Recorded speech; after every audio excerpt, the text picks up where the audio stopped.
Back Nation, do you want to get $200 in free bets from DraftKings? Yes. Yes, you do. Use the link in the description. Bet $5 on any money line. If your team wins, DraftKings gives you $200 in free bets. That's a no-brainer. Do it. Click the link in the description. Hit the like button. Comment. Subscribe. Hit the notification bell. Enjoy the clip. Run it back, Philly. No frauds, no fanboys, no intros. So when it comes to like Embiid games and minutes and stuff like that, you think he should not go for? I don't want to say that he played just to be the MVP last year, but it did become like it's kind of hard. Yeah, it's kind of hard when it becomes an emphasis like you number 2 or 1 in the race. So it's like, yo, I got to get this John. So you think he should not focus on that, or I don't even know how to ask it because it's like I think I know what you mean. To go hard, but it's like you think he should like just play or? So he still try to achieve team and personal. You think he can do both? I think if professional athletes could control that, I would enjoy this year Embiid not focusing on trying to be the best player in the world and just or numbers wise or lead the league in scoring or anything like that. Yeah, just focus on getting things done when you need to get them done. And really taking care of yourself throughout the season. Not that really his injuries have anything to do with how much he plays during the season. He just randomly gets elbowed in the face. He just randomly tears the ligament in his thumb. That's a good point. It don't even be wear and tear. It just be like, just don't put him in the game. So right. A crazy one. This past season, like he didn't slow down because of how much he played during the season. He slowed down because he got, had a broken face and then got smacked in the face.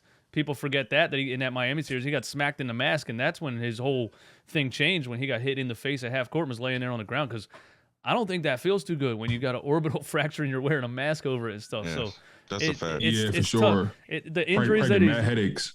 Oh my God. Yeah. The injuries that he's been getting aren't very preventable. Like, we just have to hope it doesn't happen.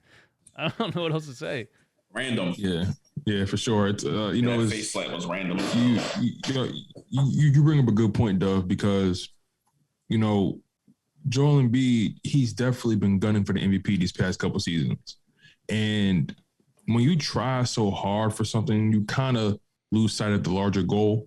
I know he's a professional. He's always going to say the right things in front of the camera. Right. But he wanted the MVP really, really badly. And sometimes when you strap yourself or you handcuff yourself to something like that, it's kind of hard for you to see clearly. You kind of play with a narrow view, and you're more focused on being dominant rather than probably making a better basketball play, or you feel like you have to be the one to make the shot or pick up the best defender. Like you feel you play a way that's a little bit more selfishly. And I'm not calling Joel Embiid a selfish player at all. I actually think he's not selfish in any way.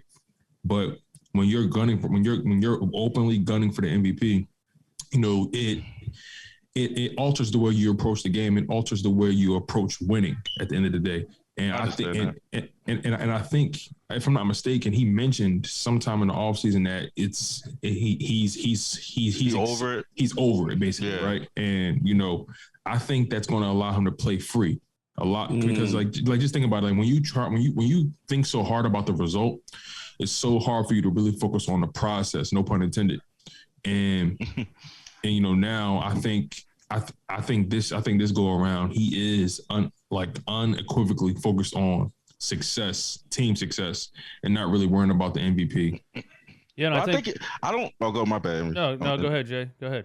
I just want real quick to say that even though that's true, I don't like that people thought that after he lost that he lost motivation. I don't think that was true at all. Oh no, yeah, I don't think that. Just to speak to the people that thought he wanted to prove it. I think it messed with his mental though.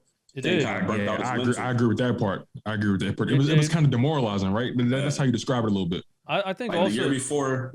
Oh man. I think also the year before. No, go ahead. Yeah, the year before he almost got it. The year before with the Joker, same situation. They said he didn't play enough games. The next year he plays enough games and he straight dominates all year. He still doesn't get it. So I think that played into even like the playoffs. I think he could have went a little harder. Boy, I think that he just was, like you said, demoralized, man. When did they announce it again? Like, when was it before the second round? Or it the was first? Right before the second round, I believe. Was it? I think it was. Were they still actively playing the Raptors? Like were they still in that series, or were they? And they might have been playing the Heat. Yeah, I think they were playing Miami. Yeah. Yeah, it was the second round, I believe. Yeah, I really, Yeah, I don't know if that affected him. If it did, then hopefully those kind of things don't affect him. But I really think he's just not one to make excuses. And if I had to guess what the excuse was, I really think he was, like you said, that caused headaches. Like I think he probably had blurry vision. I think he probably had, there's a whole bunch of things going on with that injury that he tried to play through, and just at the end of the day ended up not being able to really play through it. And that really came out on the court looking like, oh, why is he not trying? Why is he not getting down low? Why is he not doing this? And I really think that affected him more than he wanted to admit, because I don't think he ever really wants to make excuses at the end of the day.